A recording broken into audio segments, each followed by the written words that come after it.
Almami Brema, conseiller communal, président de la commission Habitat, chef de mission au code de la mairie de Ratoma, les opérations de déguerpissement. Qu'est-ce que vous êtes en train de faire ici? Comme vous le constatez, nous sommes en train de faire le déguerpissement des encombrants physiques sur les emprises, les voies publiques. Aujourd'hui, quels sont les quartiers ou les zones concernés? C'est tous les 34 quartiers de la commune de Ratoma. Ne pas sans savoir, il y a de cela près de 2 mois maintenant, depuis que nous avons fait le lancement par rapport à ces opérations. C'est-à-dire, la première phase consistait à la sensibilisation et au marquage. Donc cela fut fait. Après cela, nous avons constaté qu'il y avait d'autres citoyens très compréhensifs.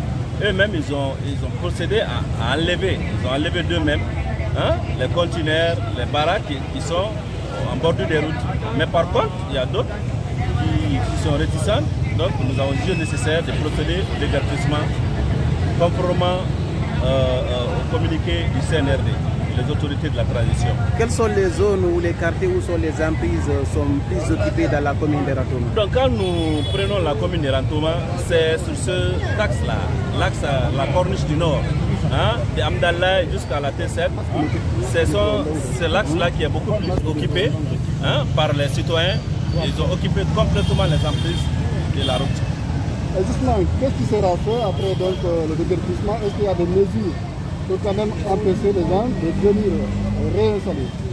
Au fait, nous avons, comme vous l'avez constaté hier, on est avec la gendarmerie, la police, les autorités. Nous avons jugé nécessaire de pérenniser cela et très prochainement, tout ce qui est le suivi, c'est-à-dire nous allons aussi faire en sorte que, empêchant les citoyens à revenir, réoccuper encore les lieux déjà déguerpis. Donc les services de sécurité sont là, nous veillerons ensemble et ils traqueront au fur et à mesure toute personne qui sera appréhendée ou bien vue sur les mêmes lieux que nous sommes en train de déguerpir. Il y a de cela 2 mois, nous avons procédé à la sensibilisation, au cours de laquelle tous les chefs de quartier, les chefs sectaires, les administrateurs des marchés ont été conviés à une réunion à la mairie de Ratoma pour pouvoir véhiculer ce message, même dans les mosquées, dans les lieux de culte, ainsi de suite, auprès des femmes au marché, pour qu'ensemble, qu'on ait le même pied d'égalité, c'est-à-dire même niveau d'information, afin qu'ils puissent au moins libérer librement les emprises des voies publiques. Rencontrez-vous des résistances sur le terrain? Mais bien sûr, il y a des résistances, mais ils arrivent à comprendre. Vous savez, voilà, nous ne sommes pas là pour exercer la force aux citoyens. Mais il y a d'autres aussi qui essaient de résister un peu, mais par fini, ils finiront toujours à comprendre et à obéir. Donc, depuis qu'on a commencé, il n'y a pas eu de problème, il n'y a eu aucune fausse note, nous n'avons pas enregistré pour le moment un problème majeur. Je me nomme Sanousima Siba, coordinateur des jeunes citoyens de Ratoma pour la paix.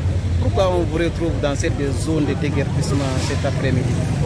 Donc quand nous voyons ce genre de trucs, c'est un devoir pour nous de venir sensibiliser, écouter de tous les côtés pour éviter la violence et parler aux différentes jeunes qui sont là. Parce que ce qu'on est en train de faire là, c'est pour tout le monde, c'est pour l'intérêt de tout un chacun.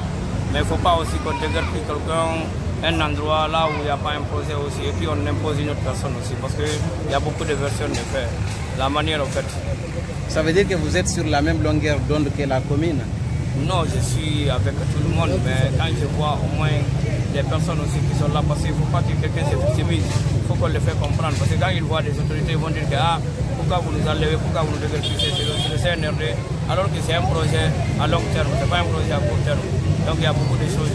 On doit se référer, on doit voir les autres pays, le Sénégal, le Ghana. Donc quand vous entendez un pays est propre, c'est parce qu'il y a le déguerpissement.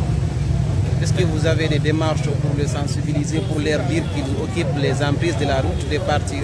Oui, en fait, il y a des exemples très palpables. Si vous regardez les accidents, vous avez constaté Sangoya, les accidents qui se passent là-bas, on entend 10 morts, 15 morts, 6 morts. En fait, quand vous êtes au bord de la route, vous n'êtes pas en sécurité, avant tout d'abord. Donc nous, on est là pour sensibiliser, pour leur dire que vraiment, il y a les marchés pour ça.